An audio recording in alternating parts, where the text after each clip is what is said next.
Welcome back to season 3 of Risk Takers and Trailblazers, the podcast where we deep dive into the journeys of women in insurance and Insuretech who are shaping the future of the industry. I'm your host, Tanya Coburn, and I'm joined today with my lovely co-hosts, Jen, Diane, and Helen. Our guest today is Kate Brown. She is the Chief Marketing Officer at Insurely, a leader who has taken an unconventional path into the insurance industry and is redefining marketing in this space. With over 2 years as CMO, Kate has been leading Insurely's digital marketing strategies, adapting to industry shifts and driving engagement in an evolving market. But Kate's journey goes far beyond insurance. She's also the founder of The Soul Practice, an online yoga studio dedicated to mindfulness and movement, and has spent years as a movement specialist and a wellness event leader. Her ability to blend strategy, creativity, and wellness gives her a unique perspective on leadership, marketing, resilience in an ever-changing industry. So welcome, Kate, to the podcast. We are so excited to have you here. Thank you so much for having me. I'm so excited to be here. So, Kate, let's start off by just going into your background a little bit. I find it so fascinating. So, you came in fresh to the insurance industry, doing marketing, coming from more of the like wellness yoga space. So, can you tell us a little bit about that journey? Yeah, absolutely. Very unconventional, obviously, as you've said. I took psychology and business through school, so I had a different life plan for myself, but I was always very entrepreneurial. But I ended up having my daughter in my last year of psych. So that put a little bit of a wrench in things, as children sometimes do. They just totally change your world. When she was born, she had some minor health problems. So I just ended up switching from school and career mode into full mom mode. And I stayed home for a couple of years and it was great. But in that time, I ended up getting into yoga.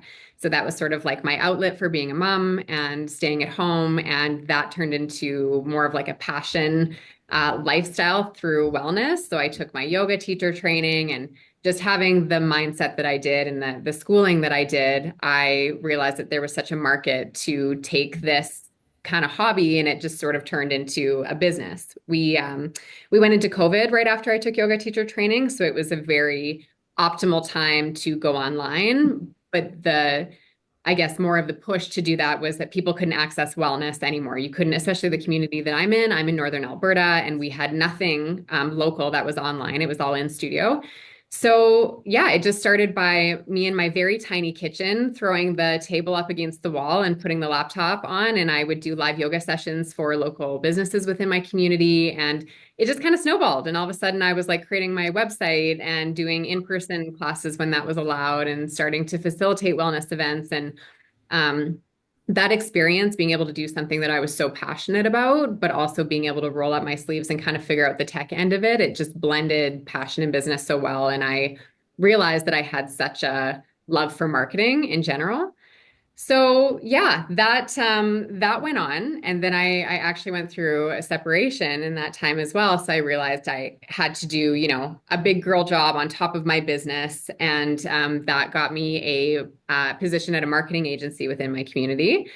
And again, it just kind of snowballed from there, where I was like, okay, I love this, I love marketing, but I want to do a little bit more. I want to advance my career a little bit more. And Insurely was actually not on my radar to be like a full career. It was like, this is an insurance gig, it's a marketing gig. But at the time, they were just looking for someone to help out with their content and some of their CRM systems.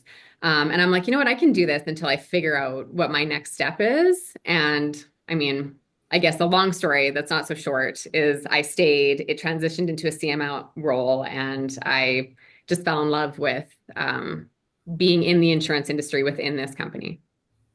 Nice. Yeah. Fun. Is anyone else thinking what I was thinking when she was giving her intro? But we want to have a risk takers retreat. Yes. So I'm thinking like wellness. We found our wellness person. Yeah, Nice. Good job. That sounds fun. awesome. So tell us a little bit about creating insurance content, because it has its pros and cons, and Jen and I talk about this all the time. What are some trends you're seeing right now when creating content for Insurely? And are you seeing trends towards claims education and prevention right now? Well, I'm not going to speak too much on the actual insurance side because I'm not a licensed broker, and I have very much put myself in the box that I don't speak to insurance because that is not my job. But insurance trends shaping the insurance market in general, digital first expectations, convenience and exceptional service overall, and then advanced personalizations and automations are something that we're really focusing on outside of optimizing, our product and the actual insurance itself. Yeah. Okay, perfect. Okay, so walk us through your day-to-day as a CMO at Insurely. What does that look like? How is your team structured? I know we always get asked, Jen and I specifically, on marketing, like really having a digital first approach in marketing for insurance. And I'm just fascinated to see your perspective on that because Insurely is, I believe, is it like end-to-end digital? Am I correct in saying that or? Absolutely correct. Yeah, we Yes. are fully online, fully digital. So I'll answer your first question first with our team because we're a semi-startup, so we're a lean but a high impact team is kind of how we look at ourselves. So everyone on the team moves fast. They own their pieces of the puzzle. We're very focused on growth, whether that's paid acquisition, branding, coding. We have a lot of contractors that we work with close knit.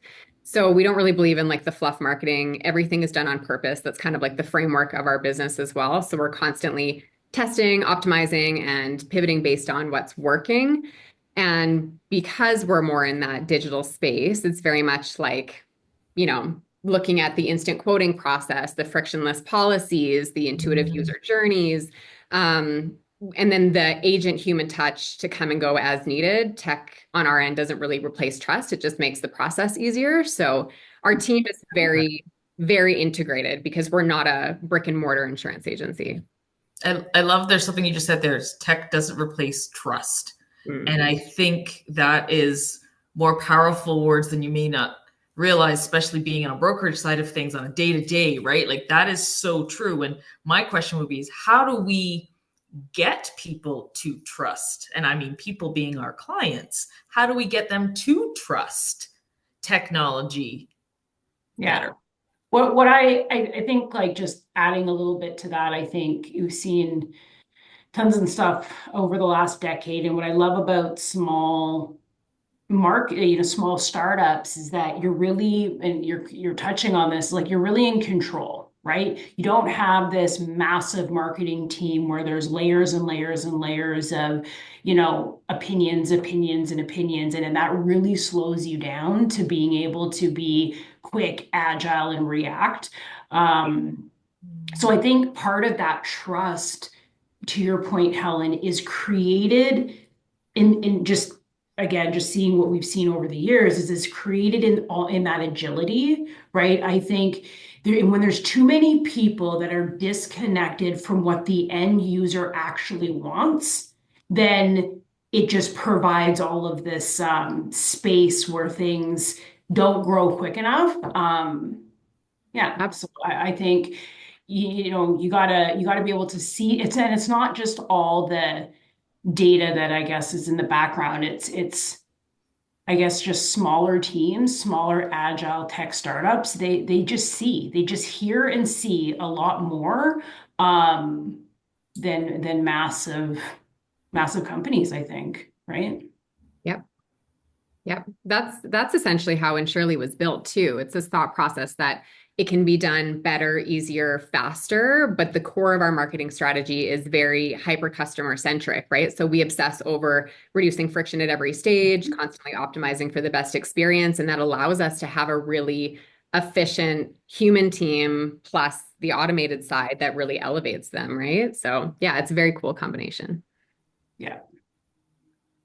Yeah, fast is so important. I mean, Tanya and I are holding a 2025 webinar next week on marketing trends, and the being fast is just so, I can't even believe how important it is compared to a few years ago. Like it's just and it's not just, us talking about it. If you look at other industries and you look at leaders in this space, even celebrities in this space, paying attention to what they do and how quick they do it, there's just no time for bottlenecks. There's no time. And again, I think you have to there's this balance of, gatekeeping and staying on brand and all of these things that we deal with on a day to day.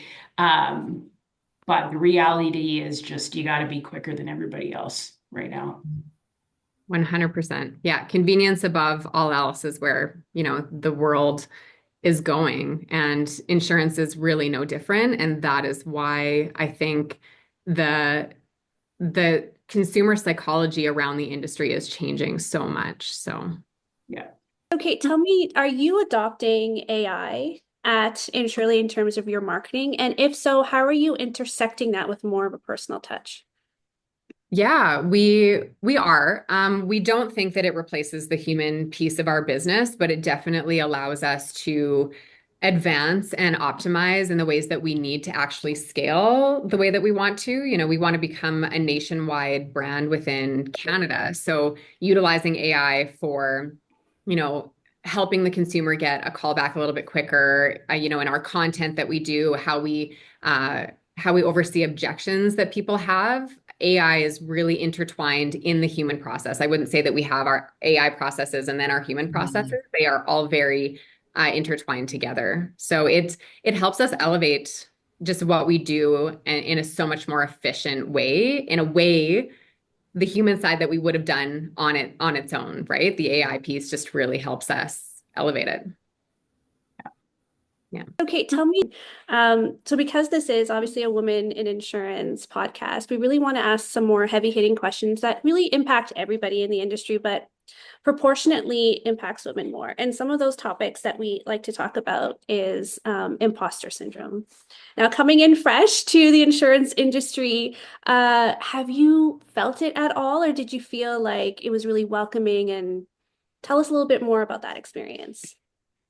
It was very welcoming. The first thing that came to my mind was Martha Stewart's interview where someone was like, "Have you ever felt imposter syndrome?" And she was like, "Absolutely not." And I was like, "Wow, good for you, girl." Because no, like I 100%, I think that, anyone who's ever stepped into a high growth role, especially in an industry where, they weren't initially an expert in, which is totally me, like a very unconventional path. I knew that I had a big skill set, but a lot of it was very self-taught. So when I became CMO, or I got that title of Insurely, I was building a brand in a complex industry that I wasn't super familiar with.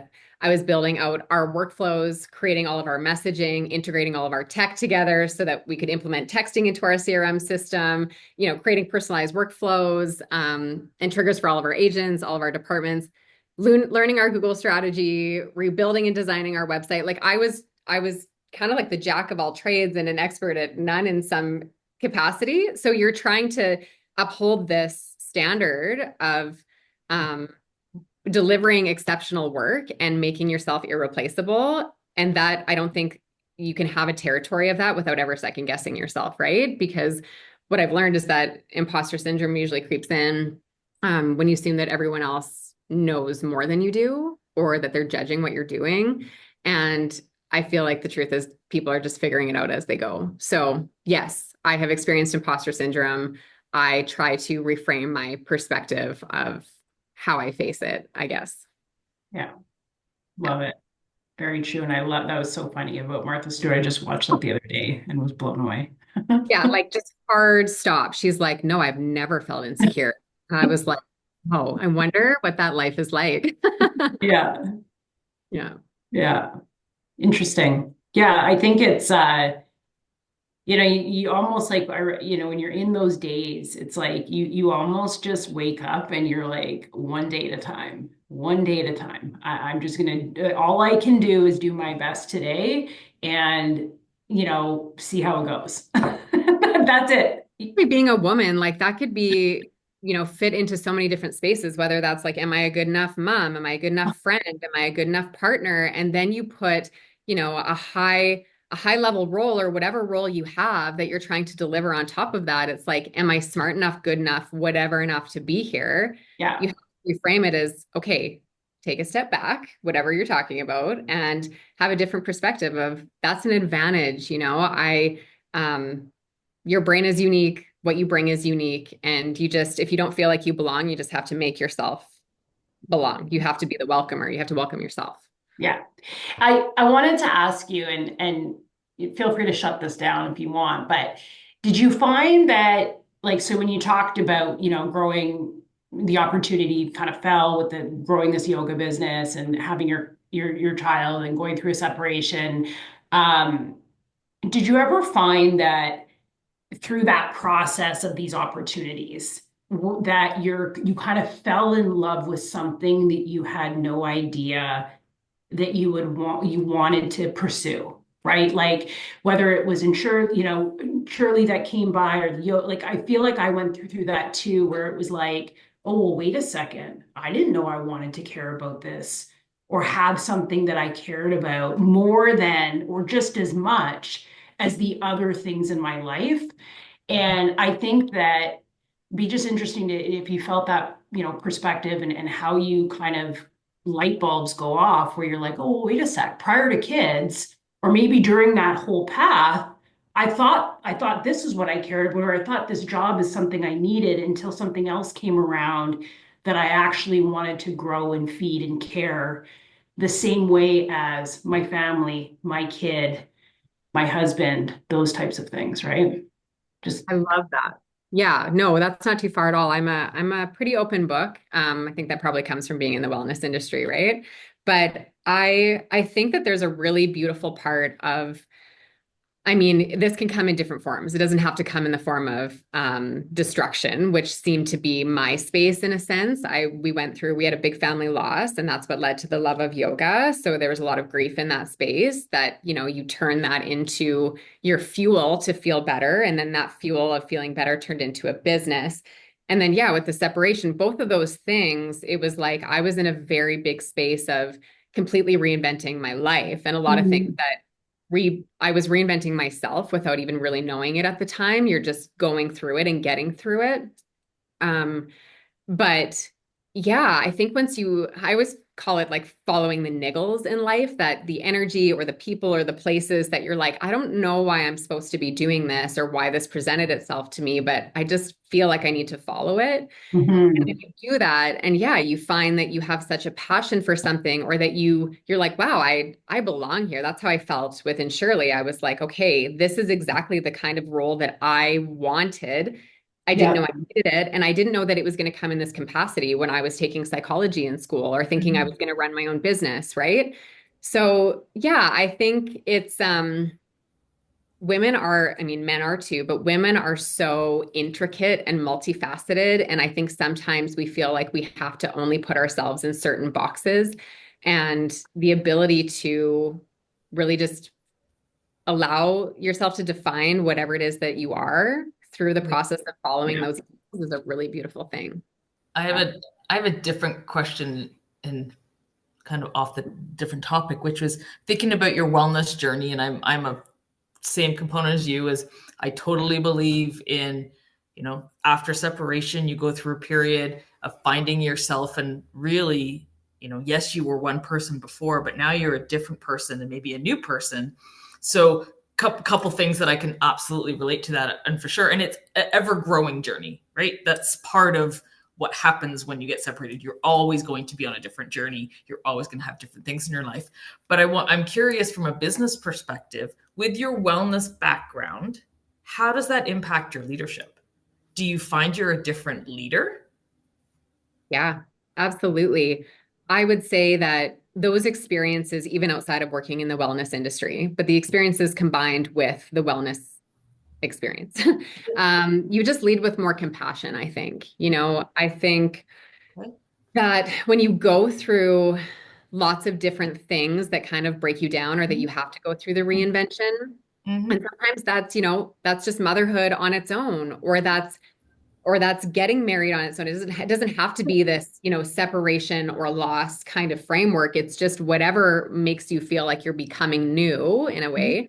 Yeah, when you take that into a leadership role, I think most days I'd like to think that I'm more empathetic, more compassionate. I have a broader perspective of just the human experience in general. And when you turn that even into marketing, it's like there's so much psychology in marketing, and it's finding that thing that makes somebody tick along the journey. That's empathetic marketing, right? Like there's so many different spaces that you can combine your experience into being a better leader or a better marketer. But yeah, overall, I would say um, just more compassion and being able to see more of who somebody is, whether that's on your team or who you're working with, right? Like it's different style of leadership for sure. I definitely found that when I became a mom. I remember having a team prior to becoming a mom. You just don't understand the work-life Mhm. balance as much, or maybe what a parent is going through in their day-to-day.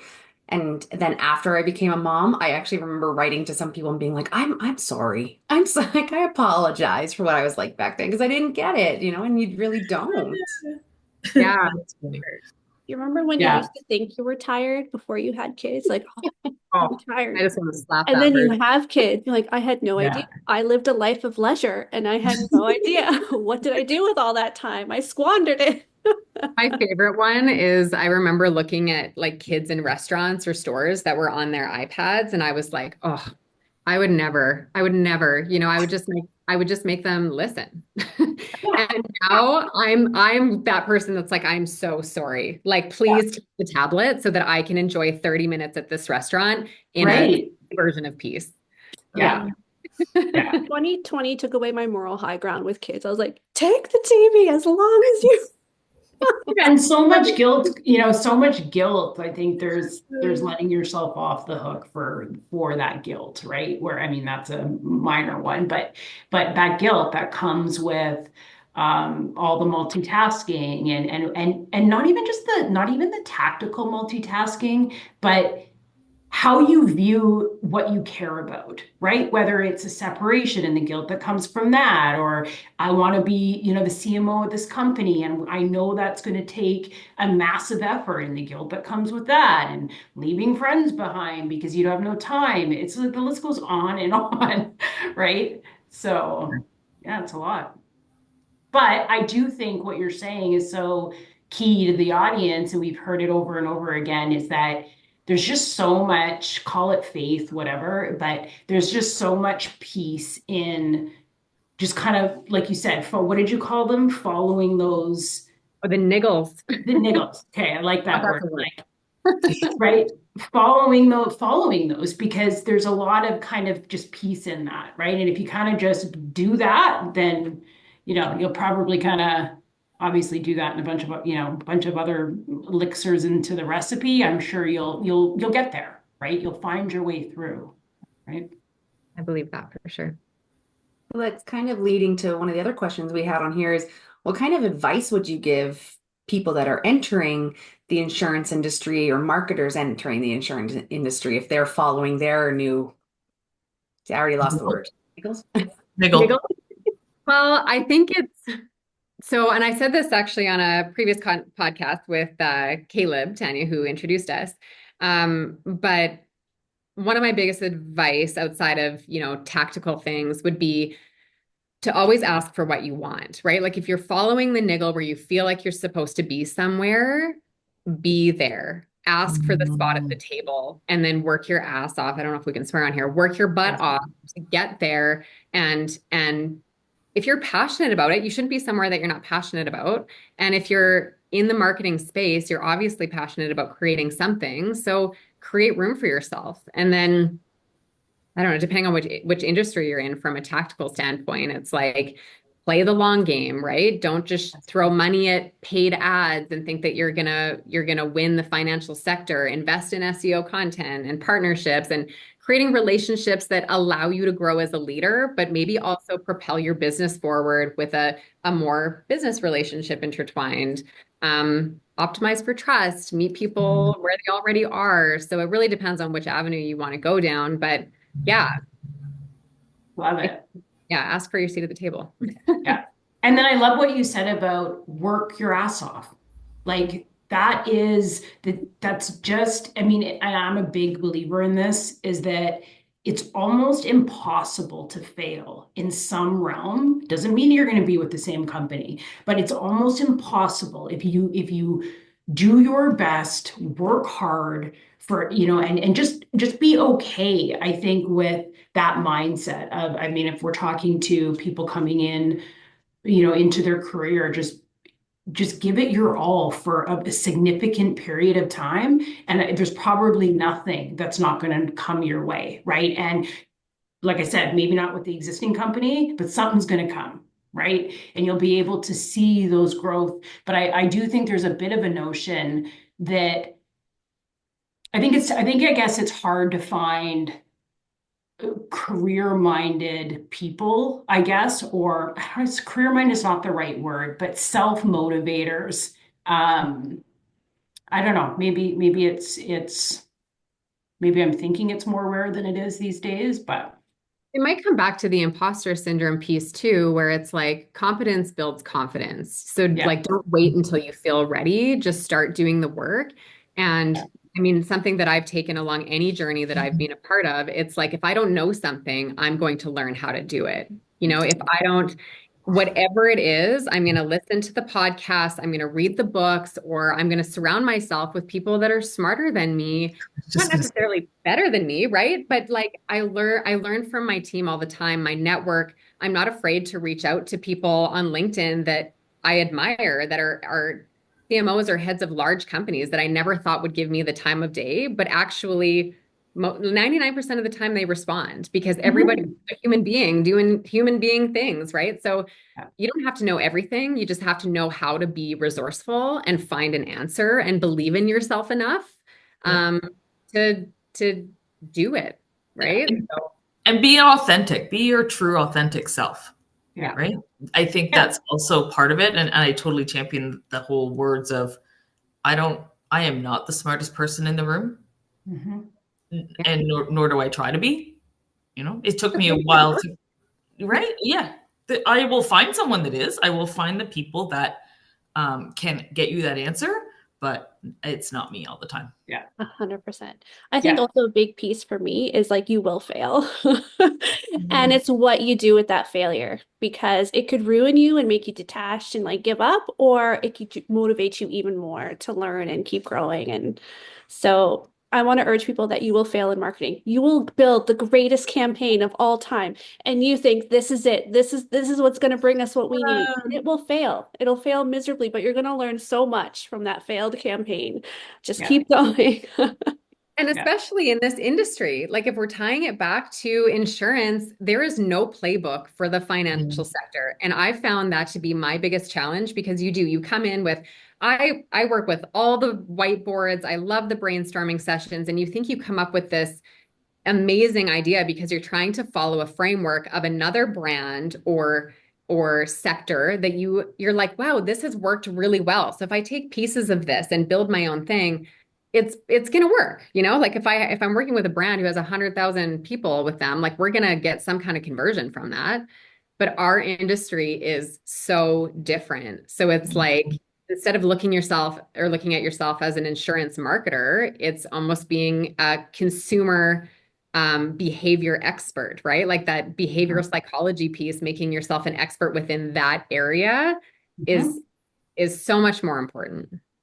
Yeah, I think it's if you got to be able to think like the customer, and if you can't, I think in anything, but particularly this business, you're not you're going to have a lot of failures, but you're going to have a lot of failures anyways. And I think one of the things when you were talking there, it's like it is working.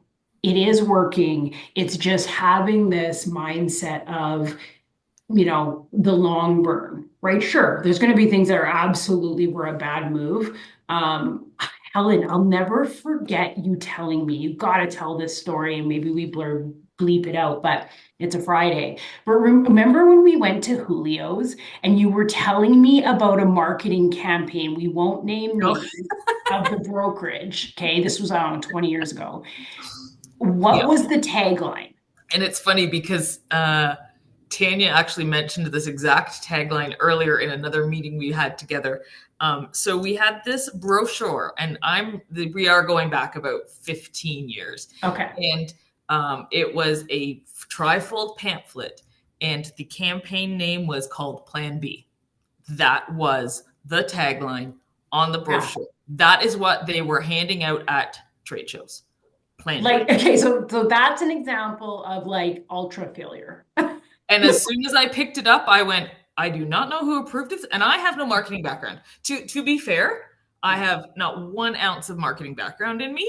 Sometimes that makes you the best though, because you're the true consumer. Well, it's funny Right. because Jen says it all the time. Like, why are you not in marketing? Because the things that come out of my mouth. But I was like, who in the heck thought this was a good idea and put your logo on it? Yeah. I'm like, crazy. Anyway, so yes, it's the total. Yeah, that's funny. You remember There was this? another one I heard, and I'll probably get this wrong, but no, again, won't name names, but I was in Toronto last month, and a customer was telling me that there was and again, I don't know what year this was, okay, but Tanya, you're gonna flip when I say this, but the campaign slogan was, "You can get a quote quicker than taking off a woman's bra," or something. Oh, no, no, Oh, no, okay. no. I mean, I was like, can you just send me that? Because I actually just want to see it. But anyways, Was that I'm sure before it was, or after the Me Too movement? Because let me tell you, I'm no. sure it was before. I'm Also, sure. But women are more likely to buy insurance than men, so know your demographics. yeah, I mean, we're definitely digressing, but I think 100% these things are actually working over time, and I think that that's what people don't realize. I mean, these short conversions and how you position those to your stakeholders and what KPIs are actually looking for when things launch, but the dividends of what you're going to see over a 10-year period is massive. I mean, I get calls still today. Oh yeah, I've been following you guys for like 7 years. Okay. So yeah, it's Automatic definitely, checks. Yeah, yeah. absolutely. No, we rely on those a lot too. We consider ourselves a bit of a challenger brand in our industry. Just the way that we want to do things is different. And so when you think of like those big campaign ideas or the one big hit that like shatters the glass ceiling, I am living for that moment. Trust me, we are working towards that as well. But a lot of our success, because we have had larger failures in places we thought were going to work a lot differently, is from the compounding effects of growth hacking, really. We have all the small optimizations that weren't really small in the foundational level. They were big, big shifts that are now just continuously optimized. That is how we are continuing to scale in our industry because it's all just stacking, right? So I totally get what you're saying. Yeah. I think part of like what we'll be covering next week is like, if we've just overcomplicated marketing to, and not saying it's not complicated, but we have done such a good job as agencies, as leaders in the space, at asking for things, expectations that are completely misaligned, and we've just completely overcomplicated it, right? So now it's people are, in these departments are fumbling. They don't know how to present things, and so yeah, I think it's